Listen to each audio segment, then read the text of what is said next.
Hello everyone, आज चाहिँ असार 15 हामी चाहिँ दही चिउरा खाने तयारी गर्दैछौँ। हजुरहरूले चाहिँ खानुभयो कि भएन? अहिले कति बजे? 11 बजे चाहिँ हामी दही चिउरा खानको लागि तयारी गर्दैछौँ है। कोही पढेर ढिलो आए, त्यही भएर नुहाइवरी खाने भनेको भएर चाहिँ आँप काट्दै हुनुहुन्छ उहाँले। यसरी मिलाउँदै हुनुहुन्छ। म चाहिँ यहाँ केरा तास्नीमा छु। हुन्छ धेरै के खानु है? ल हजुरहरू पनि खाना आउनु होला है। चिउरा त हाल्नु पर्यो नि। कति खाने विचार छ? खाना त अब 2 बजे खाँदा हुन्छ। खाजा र खाना हाम्रो चाहिँ अब आज एकैचोटि हुन्छ।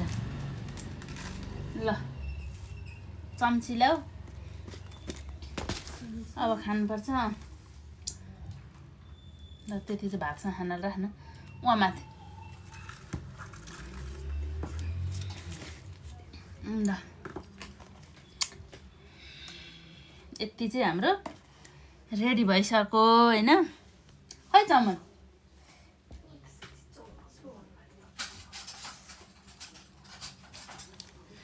असार 15 यसरी मनाउनु पर्छ।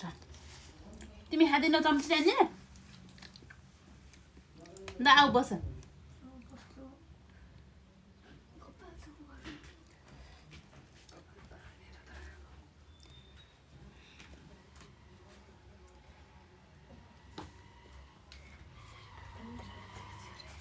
साउने 15 खिर भन्।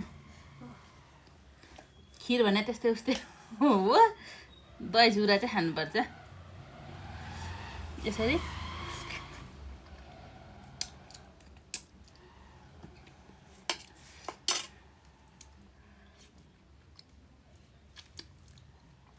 ल खाना हामी चाहिँ खानाको लागि तयारी गरे। यो मेरो होइन,